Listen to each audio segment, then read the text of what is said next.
Assalamualaikum dan salam sejahtera. Saya Muhammad Fidra bin Sabri, nombor matrik 275840 dari PIS UUM Cawangan Kuala Lumpur, ingin membentangkan tentang tugasan kajian GMJA 2013 Perlembagaan Malaysia, dan saya memilih tajuk Kebebasan Asasi. Pengenalan. Hak asasi atau kebebasan asasi merupakan hak yang dimiliki oleh seseorang individu di sisi undang-undang. Dalam konteks manusia sejagat, hak asasi bermaksud semua manusia adalah bebas dan mempunyai hak yang sama tanpa mengira agama, bangsa, keturunan, warna kulit, bahasa dan lain-lain. Tuntutan hak asasi adalah berbeza dari satu tempat ke tempat yang lain bergantung kepada kehendak masyarakat, dan tuntutan hak asasi disesuaikan dengan keadaan masyarakat, budaya, undang-undang, keadaan politik, kedudukan ekonomi dan persoalan sosial sesebuah negara. Jadi aspek teori mempunyai tiga, iaitu teori moral, teori asasi yang tersusun, dan yang ketiga, teori keadilan sosial atau social judgment theory. Struktur kebebasan asasi. Yang pertama, Universal Declaration of Human Rights, UDHR 1948. Yang kedua, Cairo Declaration on Human Rights in Islam, CDHR. Yang ketiga, ASEAN Human Rights Declaration, AHRD. Dan yang keempat, di Malaysia pula, badan yang beraktif adalah Suruhanjaya Hak Asasi Manusia, Suhakam. Pelaksanaan di Malaysia. Yang pertama, perkara 5, kebebasan diri. Perkara 6, pengabdian dan kerja paksa. Perkara 7, perlindungan daripada undang-undang jenayah yang berkuasa ke belakang dan pembicaraan berulang. Perkara 8, sama rata. Perkara 9, larangan buang negeri dan kebebasan bergerak. Perkara 10, kebebasan bercakap, berhimpun dan menubuh persatuan. Perkara 11, kebebasan beragama. Perkara 12, hak-hak berkenaan dengan pelajaran.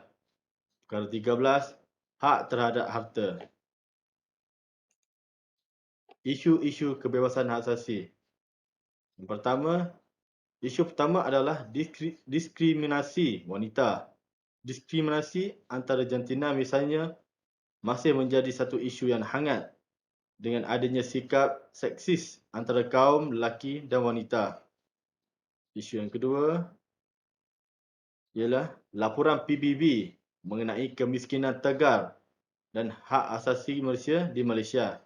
Dan yang ketiga, isu ketiga ialah perdagangan manusia. Malaysia telah dilabel sebagai sebuah negara transit dan negara destinasi bagi kes perdagangan manusia di rantau Asia Tenggara. Kekuatan dan kelemahan kebebasan asasi. Kekuatan, perlembagaan persekutuan dan rukun negara. Kelemahan, yang pertama, menyekat beberapa kebebasan asasi yang diinginkan oleh warga negara Malaysia. Yang kedua, persekutuan juga menyumbang kepada limitasi kebebasan asasi di Malaysia. Yang ketiga, memberi limitasi kebebasan asasi terhadap warga negara secara tidak langsung dan isu kritikan terhadap Raja dan Sultan. Analisis. Dalam analisis mengenai kebebasan asasi di Malaysia, boleh menggunakan pendekatan tiga kata kunci, iaitu terima, tolak dan terima tolak. Penggunaan tiga kata kunci ini bagi menelaah perlembagaan persekutuan dan disampaikan bersama-sama dengan klausa yang terdapat dalam UDHR, CDHR, ADHR, NHRAP dan deklarasi lain dianggap berkaitan. Cadangan penambahbaikan. Cadangan pertama ialah pendekatan berasaskan hak asasi manusia berteraskan kepada idea bahawa seorang yang tidak dapat memenuhi beberapa hak asasi manusia seperti hak untuk mendapatkan makanan, kesihatan, pendidikan dan maklumat adalah orang miskin. Cadangan kedua ialah Malaysia seharusnya mengambil pendekatan untuk menjalinkan kerjasama yang lebih erat dengan negara-negara lain. Cadangan ketiga adalah mekanisme pengaduan atau satu tribunal khas perlu diwujudkan bagi sebarang kes yang melibatkan kebebasan hak asasi di Malaysia. Pihak kerajaan juga boleh memperkenalkan satu aplikasi khas yang khusus untuk menerima laporan-laporan mengenai kebebasan asasi di Malaysia melalui penggunaan telefon bimbit oleh kerana majoriti rakyat Malaysia menggunakan telefon bimbit. Kesimpulan, kebebasan asasi di Malaysia adalah terhad kerana sistem pemerintahan di Malaysia mengamalkan demokrasi berparlimen.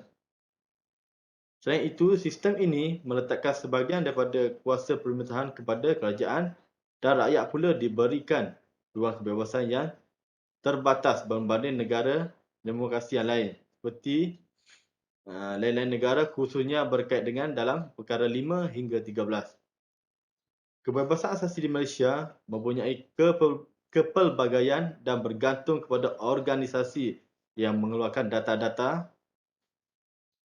Rakyat Malaysia juga beruntung kerana Perlembagaan Persekutuan sendiri telah menetapkan kebebasan asasi sebagai satu prinsip yang kekal dan sedia ada di Malaysia.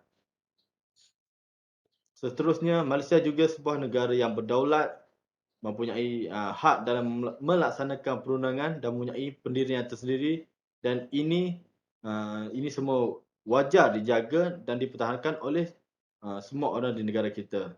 Sekian sahaja daripada saya. Terima kasih.